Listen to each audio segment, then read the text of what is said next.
청년부 하늘이가 군 전역을 하고 나서 자취를 하면서 생활력이 많이 좋아졌어요.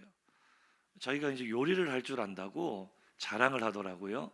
그래서 지난주에는 저에게 파스타를 만들어 주겠다는 거예요. 그래서 별로 내키지는 않았지만 만들어 준다고 하니까 잘 먹었습니다. 근데 의외로 맛이 있어요. 대단하더라고요. 하늘이가 저에게 만들어준 파스타가 바로 이 알리오 올리오라는 파스타인데요. 이 이탈리아어로 알리오는 마늘이고 올리오는 기름입니다. 그러니까 쉽게 우리말로 번역을 하면 마늘 파스타예요. 맛이 있었는데 사실 그 이름을 들으면서 제가 이런 생각이 들었어요. 한국인에게 이 파스타는 이름값을 못하는 파스타다. 왜냐면 보세요, 저 마늘 한두 쪽 저렇게 썰어 놓고 마늘 파스타라고 하는 것은 마늘에 대한 예의가 아니지 않습니까? 우리가 어떤 민족입니까? 배달의 민족 말고 우리는요, 마늘을 베이스로 수북히 쌓아 놓고도 이 다음 사진 보면은요, 이거를 마늘 볶음밥이라고 하지 않고 대파 볶음밥이라고 하는 그런 민족 아닙니까? 마늘은요, 한국 사람에게 저 정도 가지고도 명함을 못 내미는 거죠. 이처럼 이름값을 못하는 경우가 종종 있는 것 같습니다. 예를 들면 국어 선생님 이름이 김수학 선생님이라든가, 이름은 초록빛 유치원인데 건물은 온통 빨간색이라든가, 또 가짜 기름을 넣어서 영업 정지를 당한 주유소 이름이 참기름 주유소. 어떤 사람은 휘발유가 아니라 참기름을 넣었으니 맞는 거 아니냐라고 말하기도 하는데요. 이름값을 잘 해야겠죠. 오늘 본문에 나오는 삼손도 이처럼 이름값을 못한 인물이었어요. 삼손이 태어나던 시대의 배경은 우리가 얼마 전에 사사기를 쭉 묵상을 했었잖아요. 그래도 좀 굵직한 족적을 남겼던 사사 입다 이후로 세 명의 사사가 연달아 등장을 하죠. 입산, 엘론, 압돈입니다. 그런데 이 인물들은요, 이스라엘의 사사라고 하기에는 개인의 땅을 소유하고 개인이 얼마나 많은 재산을 소유했는가라는 그런 개인적인 공적은 성경에 기록되어 있지만 이스라엘 공동체 전체를 위해서 어떠한 헌신, 어떠한 희생, 어떠한 영향력을 끼쳤는지는 기록되어 있지 않아요. 표면적으로는 평안했을지 모르겠지만 영적으로 이스라엘은 이 세 명의 사사가 연달아 다스리는 도합 25년 동안 영적으로 점점 침체되어 갔다고 볼 수 있겠죠. 지도자가 그래서 중요한 거예요. 우리 이번 주에 대통령 선거 있지 않습니까? 우리가 기독교인으로서 투표는 꼭 해야 되는 것입니다. 누구를 선출할지는 하나님께서 마음의 감동과 지혜를 주시겠지만 꼭 투표하시고 기도하셔야 돼요. 하나님, 이번에 선출되는 지도자가, 대통령이 정말 하나님을 두려워하고 국민을, 나라를 사랑하는 사람 선출되게 하여 주옵소서. 그렇게 될 줄로 믿습니다. 그런데 이 지도자들이 개인의 영달에 치중한 나머지 이스라엘이 점점 영적으로 침체가 되다가 급기야 이스라엘이 블레셋에게 나라를 빼앗기게 됩니다. 그리고 40년 동안 이 영적인 암흑기뿐만 아니라 육신적인, 실제적인 암흑기가 이스라엘을 짓누르고 있었죠. 25년 동안 지도자다운 지도자를 만나지 못했어요. 영적으로 침체된 데다가 40년 동안 블레셋에게 지배를 당하면서 많은 수탈을 당했습니다. 무슨 소망이 있겠어요? 사실 그 시대는 암흑천지였습니다. 이스라엘의 상황이 그랬어요. 그때 하나님은 이 임신하지 못하는 마노아의 가정을 통해서 어둠 천지, 암흑 천지인 이스라엘에 새 빛을 비춰주기를 원하셨어요. 그래서 놀랍게도 그 가정에 아들을 주시겠다 약속하시는데 그 아들은 태어날 때부터, 나기 전부터 하나님께 선택을 받은 이스라엘의 지도자였습니다. 사사기 13장 5절과 24절 한번 보겠습니다. 보라, 네가 임신하여 아들을 낳으리니 이 아이는 태에서 나옴으로부터 하나님께 바쳐진 나시림이 됨이라. 그가 블레셋 사람의 손에서 이스라엘을 구원하기 시작하리라 하시니 그 여인이 아들을 낳음에 그의 이름을 삼손이라 함이라. 아멘. 태어나면서부터 하나님께 바쳐진 나시린, 구별된 사람, 이렇게 태어난 그의 아들의 이름을 삼손이라 불렀다. 히브리어 원문을 보니까 이 삼손은 히브리어로 심숑이라는 단어인데요, 이 심숑은 히브리어 세메슈에서 나온 단어입니다. 어둠을 밝히는 작은 태양이라는 뜻이에요. 삼손의 이름의 뜻이 뭐라고요? 태양이었어요. 태양.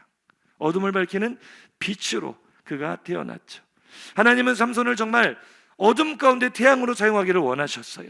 블레셋의 지배를 받고 있는 이스라엘의 구원자로 사용하기를 원하셨고, 그래서 구약 성경에서는 아주 드문 특이한 표현이 나타납니다.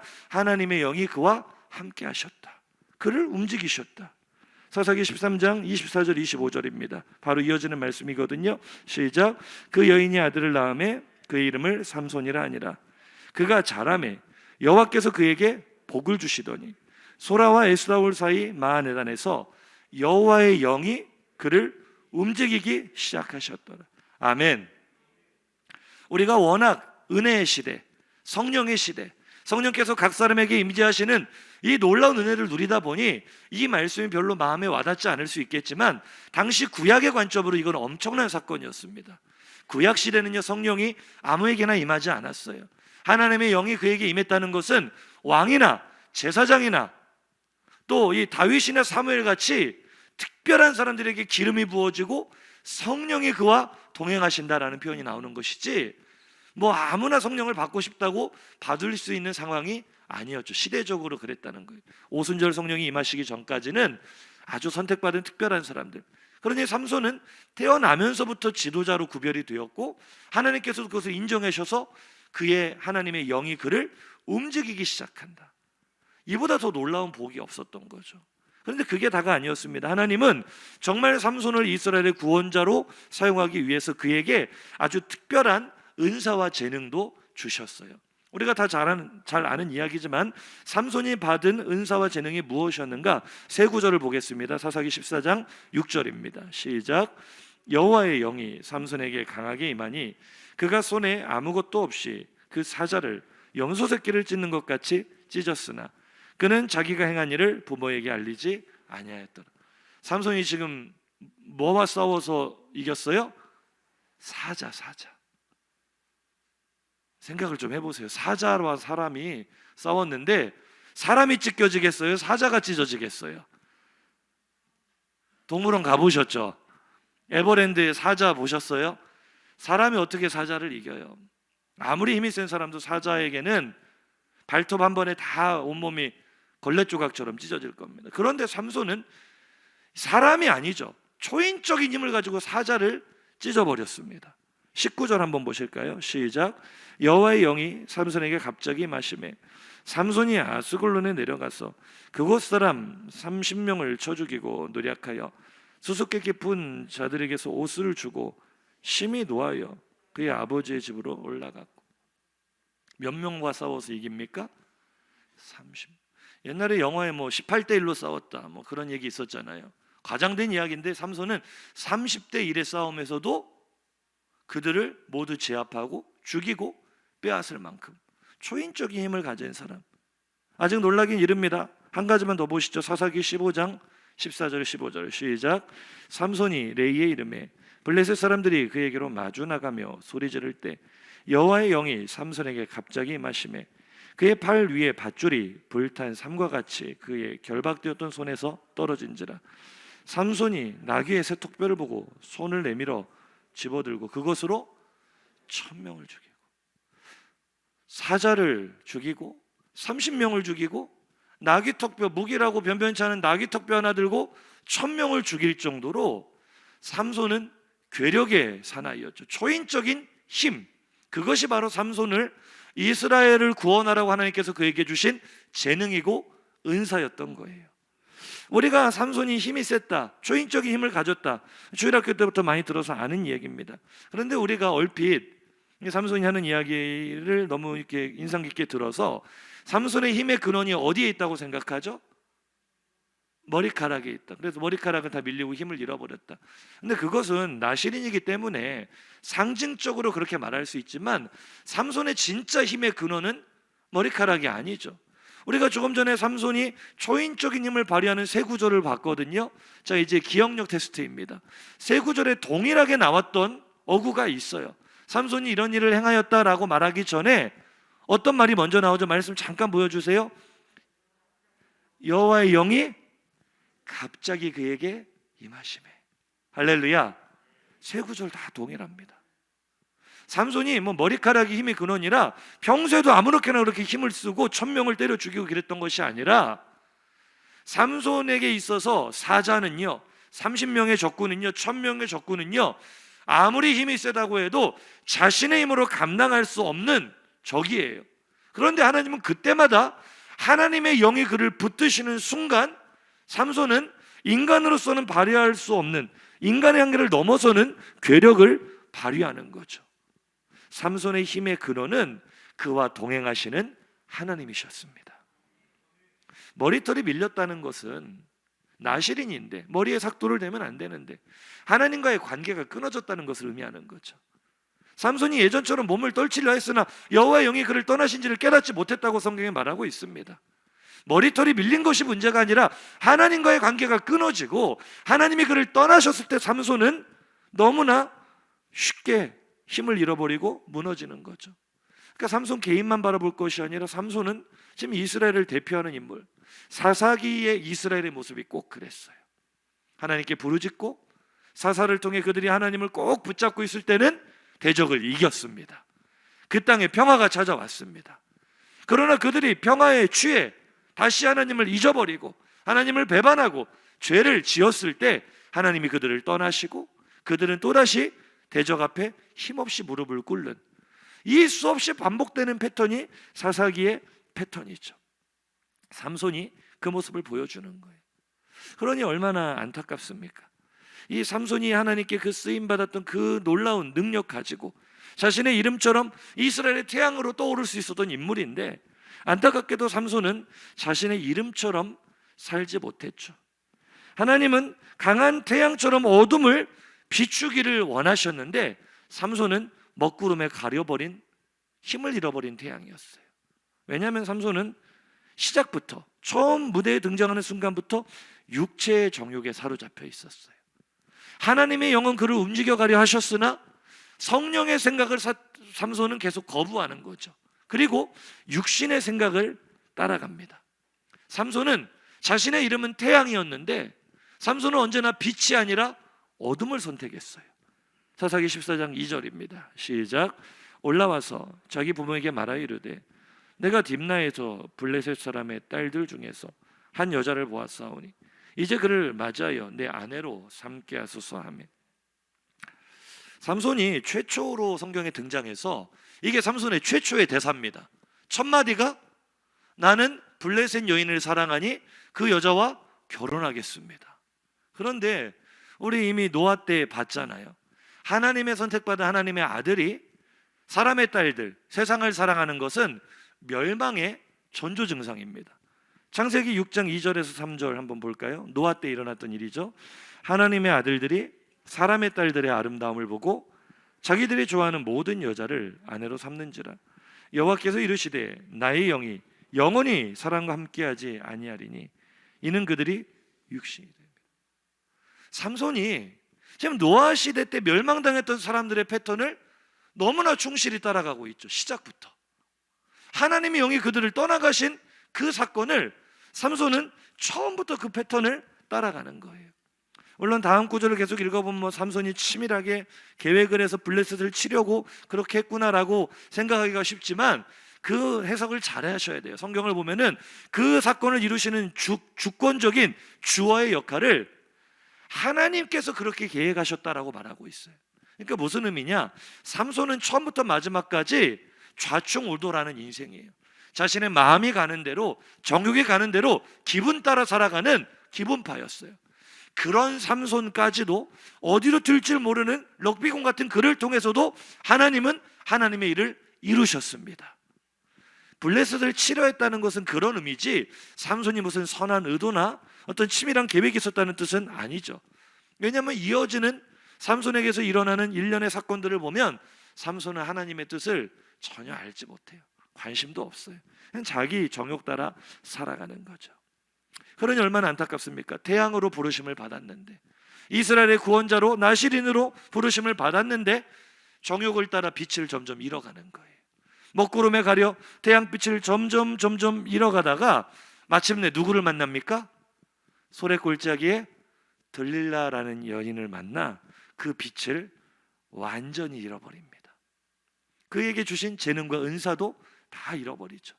우리가 들릴라가 삼손을 속여서 몇 차례 실패하다가 결국 삼손의 머리를 밀고 그가 블레셋에 사로잡히게 한 이야기 다 알지 않습니까?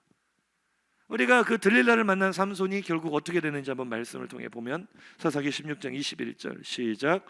블레셋 사람들이 그를 붙잡아 그의 눈을 빼고 끌고 가사에 내려가 노줄로 매고 그에게 옥에서 맷돌을 돌리게 하였더라. 블레셋 사람들 참 잔인하다. 어떻게 눈을 뺄 수 있느냐라고 단순한 잔인함으로 볼 수 있는 것이 아니라 굉장히 충격적인 영적인 의미가 있는 거예요. 삼손의 이름의 뜻이 뭐였죠? 태양. 작은 태양이라는 뜻의 삼손이 그 정욕 때문에 점점 빛을 잃어가다가 마침내 그 눈이 뽑혔어요. 빛을 완전히 잃어버렸습니다. 빛을 잃은 태양이 되어버렸죠. 그러니까 태양이 들릴라는 약하다라는 뜻이거든요. 약하게 만드는, 자신을 약하게 만드는 여인을 만나 빛을 잃어버렸다. 또 들릴라의 이름을 히브리어로 좀 풀어보면 델라일라, 라일라가 히브리어로 밤이거든요. 그러니까 들릴라는 밤의 여인으로 해석할 수도 있어요. 태양이 밤을 만나 어둠에 삼켜져 버렸다. 두 눈이 뽑힌 삼손의 모습은 영적으로 하나님께서 주신 그 좋은 재능과 그 좋은 은사와 달란트를 다 뺏겨버리고 완전히 처참하게 무너져버린 이스라엘의 모습을, 사사기 이스라엘의 모습을 그대로 보여주는 거죠. 이렇게 보면 삼손은 완전히 실패한 인생이었습니다. 하나님의 선택을 받았지만 특별한 사명으로 부르심을 받고 재능과 은사, 남들이 갖지 못한 괴력까지 가졌지만 그것을 자기 정욕을 위해 사용하다가 그 재능을 꽃 피워보지도 못하고 허무하게 끝나버린 인생이에요. 우리가 이 삼손의 일생을 보면서 내 모습을 한번 비춰봤으면 좋겠습니다. 나는 어떻습니까? 하나님의 꿈과 사명 따라 살고 있습니까? 나를 향한 하나님의 꿈과 계획을 알고 따라가고 있습니까? 어쩌면 하나님이 나를 통해서도 뭔가 계획이 있으실까? 하나님이 나 같은 사람도 사랑하실까? 내가 하나님께 쓰임받을 수 있을까? 믿지도 않는 사람이 너무나 많아요. 그냥 나는 그냥 사람이고 보통 사람이고 먹고 사는 일에 바빠서 정신없이 지내다 보니 아이고 언제 세월이 이렇게까지 흘러버렸는지 허무한 지나가버린 세월 끌어안고 그냥 앉아있지는 않습니까? 내가 하나님께 선택받은 존귀한 존재라는 사실 깨닫고 계십니까? 내가 하나님의 놀라운 계획을 가진 사람이라는 것 알고 계십니까? 우리가 오늘 처음에 인사했잖아요. 당신은 보기보다 괜찮은 사람입니다. 당신은 생각보다 존귀한 사람입니다. 그냥 인사가 아니라 우리들 한 사람 한 사람은 하나님이 놀라운 꿈과 계획을 가지고 만드신 특별한 사람들인 줄로 믿습니다. 근데 그거를 깨닫지 못하는 거예요. 삼손처럼.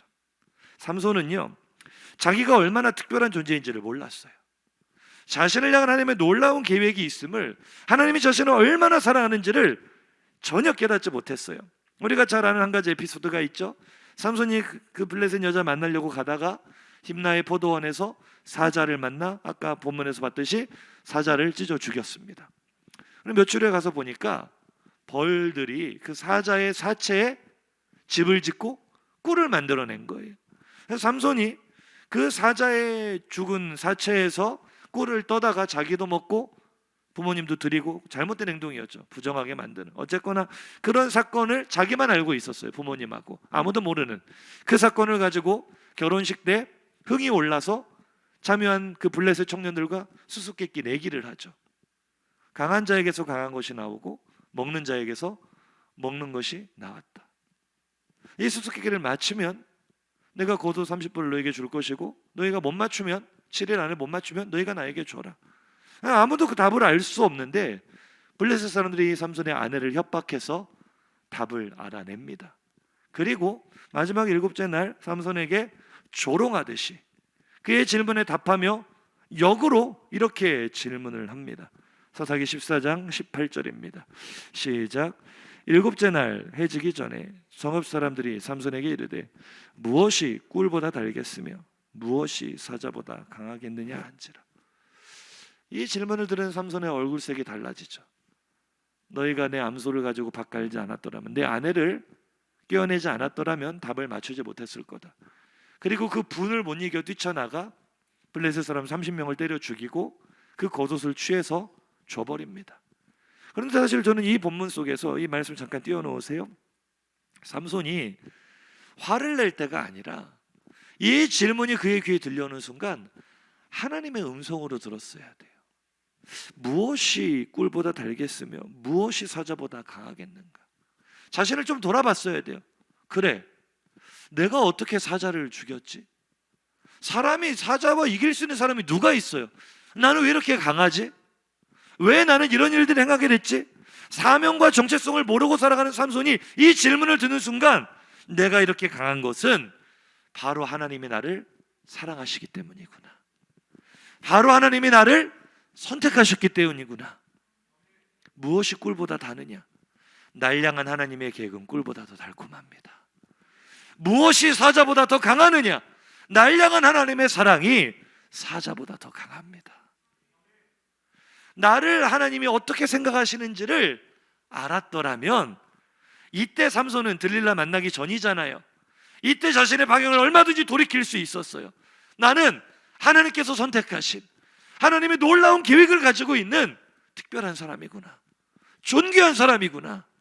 어쩌면 오늘 설교를 듣고 있는 우리 성도님들도 이 말씀을 통하여 나의 정체성을 깨닫게 하시는 하나님의 음성이 들리게 될 줄로 믿습니다. 나는 그저 그런 인생이 아니에요. 나는 그냥 밥만 먹고 살다가 죽는 그런 사람이 아니라고요. 나를 향한 하나님의 놀라운 계획이 있고 하나님이 나를 지극히 사랑하시는 줄로 믿으시기 바랍니다. 그의 아들의 생명을 주셨는데 그 사랑을 의심하면 어떻게 하겠어요? 삼손은 그걸 깨닫지 못했어요. 왠지 아세요? 어쩌면 오늘 우리가 이 말씀을 듣고서도 그래, 내가 정말 특별하구나, 하나님이 정말 나를 사랑하시는구나 깨달아지지 않고 마음에 와닿지 않는 분이 혹시 계시다면 삼손과 지금 비슷한 상태일 수 있어요. 삼손이 왜 하나님의 그 사랑을 깨닫지 못했느냐? 삼손은 여전히 자기 힘을 의지하고 자기 지혜를 의지해서 살아가는 그런 사람이었기 때문입니다. 사사기 15장 15절에서 17절입니다. 시작. 삼손이 나귀의 새 턱뼈를 보고 손을 내밀어 집어들고 그것으로 1000명을 죽이고 이르되 나귀의 턱뼈로 한 더미 두 더미를 쌓았으며 나귀의 턱뼈로 내가 1000명을 죽였도다 하니라. 그가 말을 마치고 턱뼈를 자기 손에서 내던지고 그곳을 라맛 레히라 이름하였다. 삼손의 상태는요, 언제나 주어가 내가예요. 내가 이 일을 행했다는 거죠. 내가 인생을 이렇게 열심히 살아서 여기까지 왔다고 자부심이 있어요. 그런데 그 1000명을 죽이는 힘이 하나님으로부터 왔다는 것을 인정하지 않아요. 내가 쌓았다. 라맛 레히는 턱뼈의 산이라는 뜻이에요. 이 1000명을 죽인 이 시체산을 내가 쌓았다는 거죠. 하나님이 나에게 특별한 계획과 목적을 가지고 주신 재능을 자기 기분 따라, 욕망 따라, 정욕 따라 사용하면서도 마치 그것이 자신의 능력인 것처럼 자랑하며 자신의 이름으로 기념비를 세웠던 사람이 바로 삼손입니다. 어쩌면 그의 몰락과 비참한 최후는 이미 예견된 것이었을지도 모릅니다. 그런데 여기에서 저는 한 가지 의문을 품었습니다.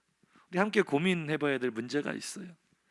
왜 성경은 삼손을 실패한 사사다라고 말하지 않고 그를 믿음의 용사들 목록에 포함시키고 있느냐 하는 점이에요. 지금까지 우리가 살펴본 삼손의 모습은 정말로 많은 것을 가지고 있었으나 하나님과는 상관없는 삶을 살아왔던 사람이잖아요. 그런데 왜 삼손이 믿음의 용사들에 들어가느냐는 거죠. 히브리서 11장 32절에서 33절입니다. 시작. 내가 무슨 말을 더하리요? 기드온, 바락, 삼손, 입다, 다윗 및 사무엘과 선지자들의 일을 말하려면 내게 시간이 부족하리로다. 그들은 믿음으로 나라들을 이기기도 하며 의를 행하기도 하며 약속을 받기도 하며 사자들의 입을 막기도 하며. 할렐루야. 히브리서 11장 우리가 잘 아는 대로 믿음장이고 믿음의 선진들의 모습을, 우리가 본받고 따라가야 될 믿음의 모델들을 소개하는 성경이죠. 그런데 여기 누가 등장을 해요? 삼손이 등장을 해요. 굉장히 당혹스럽습니다. 그 이후에 나오는 사람들을 보니 삼손이 과연 다윗이나 사무엘과 어깨를 나란히 할 만한 정말 그런 믿음의 사람이냐. 우리가 지금까지 사사기를 살펴봤을 때 삼손은 평생 정욕 따라 살았고 허송세월하다가 하나님께서 주신 그 귀한 재능 꽃 피우기도 전에 허무하게 끝나버린 인생 아닌가. 우리가 그렇게 생각하기 쉬운데 여기서 우리의 오해를 바로 잡아야 되겠죠. 하나님은 내가 완전하기 때문에 사용하시는 분이 아닙니다. 우리는 허물이 많아요. 치명적인 약점들이 있어요. 너무나 연약해요. 그런데 제가 청소년 때, 청년 때 누가 해주신 말씀인지도 몰라요. 들었던 말씀 중에 참 은혜가 되는 말씀 아직도 기억해요. 하나님은 너의 99가지가 못쓰게 생겼어도 너에게 딱 한 가지 쓸만한 구석이 있으면 그걸 가지고 너를 사용하시는 분이시다. 할렐루야. 제가 그 말씀 붙들고 여기까지 은혜로 왔습니다. 제가 뭐 쓸만한 구석이 많아서 목사가 되고 하나님의 종이 된 것이 아니라 제가 저를 봐도 참 너무 한심하고 참 너무 못쓰게 생긴 그런 사람인데 어떻게 내가 하나님의 종으로서 살아가고 있는가 돌아보면 정말 볼품없고 정말 초라하고 정말 아무것도 아니지만 한 가지라도, 아니 반 가지라도, 내 전체 0.00001%라도 하나님이 보실 때 그래 내가 이것을 가지고 너를 사용하겠다 하나님이 작정하시면 이 세상에 하나님께 쓰임받지 못할 사람이 없고 이 세상에 존귀하지 않은 사람이 없는 줄로 믿으시기 바랍니다. 그래요. 삼손 우리가 본 대로 참 못 쓸 사람이에요. 엉망진창이에요. 그러나 가만히 돌아보면 삼손에게도 쓸만한 구석이 한 가지쯤은 있었다는 거예요. 하나님이 보실 때 그를 믿음의 사람이다 인정하실 만한 한 가지 정도는 삼손에게도 있었다는 거예요. 성경이 삼손을 이스라엘의 지도자라고 인정하는 장면이 삼손의 일생 전체, 사사기 전체를 통틀어 딱 2번 나옵니다. 언제 나오는지 아세요? 먼저 사사기 15장 18절 20절입니다. 시작. 삼손이 심히 목이 말라 여호와께 부르짖어 이르되 주께서 종의 손을 통하여 이 큰 구원을 베푸셨사오나 내가 이제 목말라 죽어서 할례 받지 못한 자들의 손에 떨어지겠나이다 하니 하나님이 레이에서 한 우묵한 곳을 터뜨리시니 거기서 물이 솟아나오는지라 삼손이 그것을 마시고 정신이 회복되어 소생하니 그러므로 그 샘 이름을 에낙고레라 불렀으며 그 샘이 오늘까지 레히에 있더라. 블레셋 사람의 때 삼손이 이스라엘의 사사로 20년 동안 지냈더라. 아멘. 할렐루야. 지금까지 성경은 한 번도 삼손을 이스라엘의 사사였다, 이스라엘의 지도자였다, 사절을 때려 죽일 때도 30명을 죽이고 1000명을 죽일 때도 그 사건을 가지고 삼손을 용사다, 믿음의 사람이다, 이스라엘의 지도자다 한 번도 그렇게 말하지 않아요. 그런데 성경이 삼손이 이스라엘의 지도자로, 이스라엘의 사사로 20년 동안 지냈더라, 그를 이스라엘의 지도자로 인정하는 순간은 바로 그 나귀 턱뼈 1000명 죽인 사건 직후에, 1000명을 죽인 게 중요한 게 아니라 삼손이 1000명을 죽였으나 목이 말라 죽게 된 자신의 연약함을 보고 그의 인생 최초로 하나님께 무릎을 꿇습니다. 그의 인생 최초로 하나님께 부르짖었다는 표현이 여기서 나옵니다. 하나님께 부르짖으며 하나님의 도우심을 구하는 거죠. 지금까지 자신의 힘으로 자기 잘난 맛을 살아왔던 삼손이 자신이 얼마나 연약한 존재인지를 깨닫고 하나님, 내가 죽게 되었으니 나를 도와주십시오. 자신의 힘으로 쌓아 올렸다 자랑했던 라만 레히가 이름을 바꾸잖아요. 에낙고레, 부르짖는 자의 샘. 나의 산 무더기 기념비를 자랑하던 삼손이 나는 하나님이 도와주시지 않으면 이미 죽었을 인생입니다, 나는 부르짖는 자의 샘에서 새 생명을 얻었습니다라고 고백하는 그때가 삼손이 하나님께 쓰임받은 순간인 줄로 믿으시기 바랍니다. 할렐루야. 그리고 성경이 이 삼손을 이스라엘의 지도자로 인정하는 두 번째이자 마지막 순간이 바로 오늘 본문이에요. 바로 삼손의 최후죠. 공통점을 한번 찾아보시겠습니까? 오늘 본문 한번 읽어보시죠. 28절부터 시작. 삼손이 여호와께 부르짖어 이르되 주 여호와여 구하옵나니 나를 생각하옵소서. 하나님이여 구하옵나니 이번만 나를 강하게 하사 나의 두 눈을 뺀 블레셋 사람에게 원수를 단번에 갖게 하옵소서 하고 삼손이 이스라엘의 사사로 20년 동안 지냈더라. 아멘. 할렐루야. 공통점을 찾으셨습니까? 삼손이 그 큰 건물을 기둥을 붙잡고 무너뜨려서 이스라엘의 사사였다라고 말하지 않아요. 오히려 참 아이러니하지만 삼손은 가장 약해질 때, 가장 약한 순간에 그가 이스라엘의 사사였다라고 평가를 받습니다. 그의 힘을 자랑하고 엄청난 일들을 행하고 자신의 그 공적을 자랑할 때는 성경에 그에 대해서 평가를 미루어요. 침묵합니다. 그러나 그 강한 삼손이 하나님 앞에 겸손히 무릎 꿇고 부르짖는 순간에 하나님 나를 도와주옵소서 말하는 그 순간에 성경은 삼손이 이스라엘의 사사였다, 하나님께 쓰임받아 하나님의 사람이었다, 그렇게 평가합니다. 성경은 이것을 삼손의 믿음이라 말하는 거죠. 자신의 힘이 아닌 하나님을 의지하는 순간, 하나님께 부르짖었던 그 단 두 번이 유일하게 삼손이 이름처럼 이스라엘의 태양이었던 순간이고 사사다웠던 순간이었습니다. 회광반조라는 말이 있어요. 이 불교 용어로 쓰이는 말인데, 불교 용어로 쓸 때는 빛을 돌이켜 거꾸로 비춘다. 그러니까 나의 내면을 비추어 보아 내 속에 있는 자성의 목소리를 듣고 진리에 이르러야 된다라는 이제 불교의 어떤 교리 가운데 하나인데요. 제가 불교 이야기를 하려는 게 아니라 문자 그대로 이 회광반조가 일반적으로 쓰일 때는 이런 뜻입니다. 촛불이 꺼지기 직전의 모습 한번 보셨습니까? 사진 한번 보여주시겠어요? 촛불이 다 타고 꺼지기 직전에 가장 격렬하게 춤을 춥니다. 그리고 빛이 가장 밝습니다. 마지막 불꽃을 태우는 그 순간 가장 밝게 빛나는 그 촛불의 모습, 이걸 회광반조라고 하는 거예요. 마지막 순간 타오르는 마지막 불꽃. 삼손의 인생에 언제가 회광반조였습니까?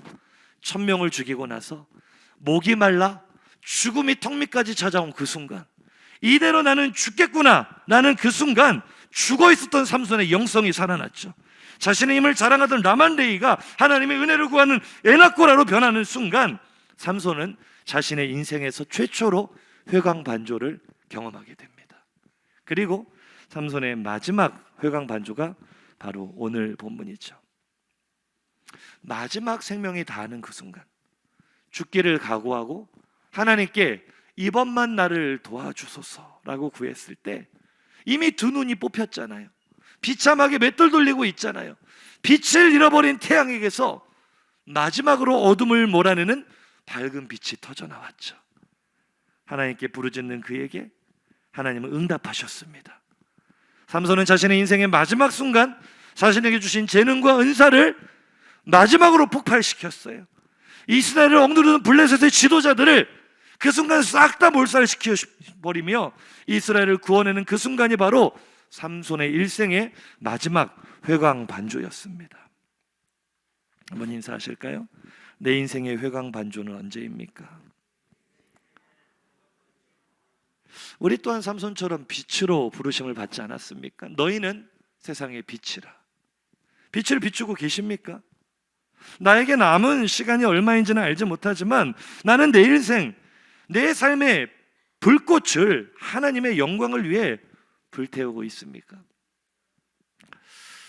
오늘 설교의 제목을 놓고 좀 고민을 했어요. 오늘 설교의 제목 회광반조를 만약에 영어로 표현한다면 저는 라스트 댄스라고 하고 싶습니다. 2020년 넷플릭스가 공개한 다큐멘터리가 있어요. 미국 프로농구의 전설적인 슈퍼스타 마이클 조던을 중심으로 시카고 불스라는 농구팀의 6번째 우승 이야기를 다룬 라스트 댄스라는 이 다큐멘터리. 이 다큐멘터리가 공개되고 나서 굉장히 많은 이 스포츠계에서 위대한 선수가 마지막 은퇴 경기를 앞두고 있을 때 라스트 댄스를 앞두고 있다라는 표현이 관용적으로 쓰이기 시작했죠. 우리가 농구 좋아하시는 분들은 마이클 조던 다 아시겠지만 이 시카고 불스라는 팀이 명문팀으로 알고 있는데 사실은 마이클 조던이 이 팀에 들어오기 전까지 한 번도 우승을 차지해 본 적이 없는 팀이었어요. 근데 마이클 조던이라는 선수가 들어오면서 1991년부터 93년까지 내리 3번을 연속으로 우승을 하게 됩니다.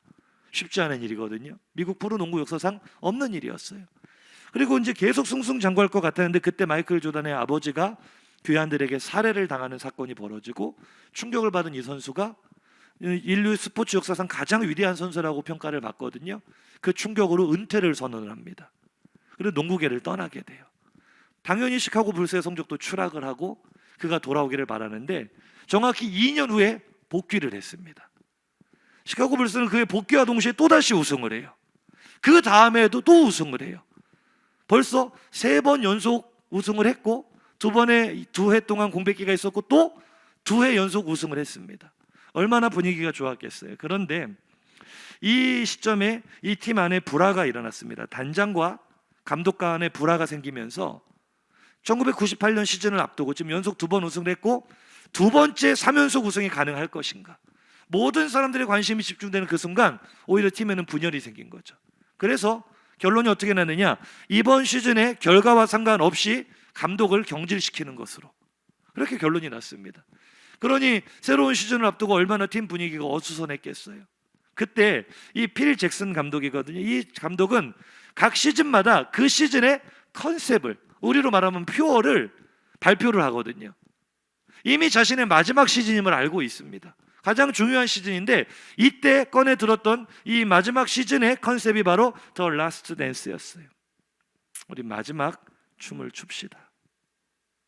결국 시카고 불스가 2번째 3연속 우승을 차지했을까요? 결과는 넷플릭스에서 확인하시기 바랍니다. 그게 중요한 게 아니라 라스트 댄스, 내 인생의 마지막 불꽃을 불태울 순간, 인사하실까요? 우리도 라스트 댄스를 준비합시다. 저는 아직 젊은데, 아직 마지막 불꽃을 태우기는 젊은데, 이런 분들 계실 수 있어요. 우리 개인의 여생뿐만 아니라 시대를 볼 수 있어야 돼요. 인류 역사가 언제까지 계속될 거라고 생각하십니까? 우리는 다 알 수 없지만 주님의 예고대로 말세의 징조들이 우리 눈에 너무나 명확하게 보이고 있죠. 문명이 고도로 발달한 21세기에 과연 전쟁이 일어날 것인가, 이런 의문을 비웃듯이 지금도 우크라이나와 러시아 사이에 전쟁으로 수많은 사람이 목숨을 잃고 있습니다. 전 세계를 휩쓰는 코로나 전염병, 성경에서 예수께서 예언하신 모습과 너무나 유사하지 않습니까? 날과 때는 알 수 없지만 이제 우리가 피부로 느낄 정도로 마지막 때가 가까웠구나. 그러니까 내가 아무리 젊어도 우리의 시대가 저물어 가고 있는 거예요. 우리의 시대가 마지막 꺼져가는 불꽃 같은 거예요. 주님 오실 날이 멀지 않았는데 어둠이 다가오고 있습니다. 우리의 시대가 저물어 가고 있습니다. 우리가 무엇을 해야 됩니까? 성경은 말합니다. 지금이 바로 우리의 마지막 불꽃을 불태울 회강반조, 라스트 댄스 타임인 줄로 믿으시기 바랍니다. 이사야 60장 1절 3절입니다. 시작. 일어나라, 빛을 발하라. 이는 내 빛이 이르렀고 여호와의 영광이 내 위에 임하였음이니라. 보라, 어둠이 땅을 덮을 것이며 캄캄함이 만민을 가리려니와 오직 여호와께서 내 위에 임하실 것이며 그의 영광이 내 위에 나타나리니 나라들은 내 빛으로, 왕들은 비치는 내 광명으로 나오리라. 아멘. 할렐루야. 지금이 바로 우리의 마지막 불꽃을 불태울 순간들입니다. 언제 끝이 올지 알지 못해요. 그러나 초가 얼마 남지 않았다는 것을 우리 모두 다 알지 않습니까? 하나님께서 왜 우리를 이 어두운 시대에, 이 마지막 시대에 왜 우리를 빛으로 부르셨겠어요? 어둠에 잡아먹히지 말고 어둠을 이기고 빛을 비추라고 우리를 이 시대의 삼손으로, 작은 태양으로 부르신 줄로 믿으시기 바랍니다. 하나님 우리 성도님들은 한 분 한 분을 향한 놀라운 계획을 가지고 계십니다. 얼마나 사랑하시는지 몰라요. 정말 존귀하게 여기십니다. 그래서 빛으로 부르셨습니다. 예수 믿는 믿음을 주셨고 말씀을 깨닫게 하셨고 하나님의 나라를 이룰 재능과 은사도 주셨습니다. 지금이 바로 내가 가진 모든 하나님의 은사와 재능을 폭발시켜 회강 반주를 일으킬 순간인 줄로 믿습니다. 우리 작은 불을 켜서 험한 바다 비추세 물에 빠져 헤매느니 건져내어 우리 작은 불을 켜서 우리 작은 지금이 가장 밝게 빛날 순간 우리의 마지막 불꽃을 태울 회강 반주의 순간입니다. 물에 빠져 헤매느니 건져내 우리 목소리 높여 고백할까요? 너의 등불도 두어라 너의 등불도 두어라 거친 바다 비춰라 빛을 찾아 헤매느니 생명선에 우리 작은 불을 켜서 우리는 이 세상을 비추는 작은 태양입니다. 우리가 이 시대의 삼손입니다. 우리 이름대로 부르심대로 삽시다. 헤매느니 우리의 사명을 다시 한번 진을 다짐하며 한 번만 더 고백할까요? 우리 작은 불을 켜서 우리 작은 불을 켜서 험한 바다 비추세 물에 빠져 헤매느니 건져내어 살리세. 할렐루야. 인사하시죠. 마지막 불꽃을 불태울 순간입니다. 라스트 댄스 타임입니다. 할렐루야. 지금까지 삼손처럼 날량한 하나님의 계획을 깨닫지 못하고 살아왔어도, 내가 얼마나 존귀한 자인지를 모르고 살아왔어도, 사명과 비전을 이루라고 주신 하나님의 은사와 재능을 낭비하며 헛된 인생 살아왔다 느껴질지라도 한 번만 더 인사하실까요? 아직 늦지 않았습니다. 회강 반주가 남아 있습니다. 마지막 순간 불꽃은 가장 화려하게 타오릅니다. 가장 밝게 타오릅니다. 오늘 나에게 살고 있는 이 하루하루가 점점 더 세상에는 어둠이 짙게 깔리지만 오늘 나에게 주어진 하루하루가 하나님의 말씀에 반응하며 믿음으로 반응하며 마지막 불꽃을 불태울 회강 반주의 순간인 줄로 믿습니다. 말씀을 줄이겠습니다. 우리의 가정이 어둡습니까? 학교가 어두운가요? 직장이나 사회가 어둡습니까? 나라와 민족과 열방의 희망이 안 보입니까? 내가 마지막 불꽃을 불태우는 순간 하나님께서 역사하실 것입니다. 우리를 이 시대의 작은 태양으로 사용하실 하나님을 기대하며 우리 믿음으로 날량한 계획에 반응하시기를 주님의 이름으로 축복합니다. 들은 말씀 생각하시면서 우리 결단의 찬양 하나님께 올려드리겠습니다.